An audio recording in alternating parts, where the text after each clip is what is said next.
Nag Naglalakad ako today, nagpi-picture-picture ako. Habi ko yan, tinan nyo ang nakita ko. Oh my God.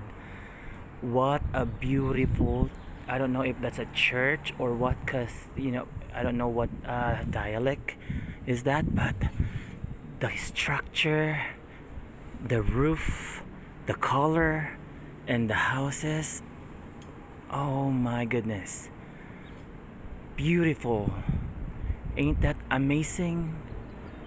Ang ganda. Damn, the color is so vivid. Madami yan. Tong ano na to, tong neighborhood na to. Ayan pa oh. It's ang ganda, gorgeous structures. Wow, I'm glad na napadaan ako rito. 30 years na ako rito sa San Francisco, pero napakadami pa palang mga street na hindi ko na nakikita. I'm glad nagdaan ako rito at nakita ko to. Ang ganda. Imagine mo kung gaano kaganda sa loob yan. Yung ilaw lang, yung light fixture na yan. 'Di ba? Wow.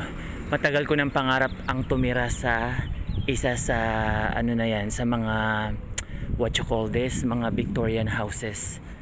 Alam niyo na mga long time friends ko na talagang pangarap ko makatira sa Victorian houses, but they're expensive. Tsaka usually walang pinare-rent na parang apartment na ganyan, kasi mga ano yan, owned Victorian houses talaga yan.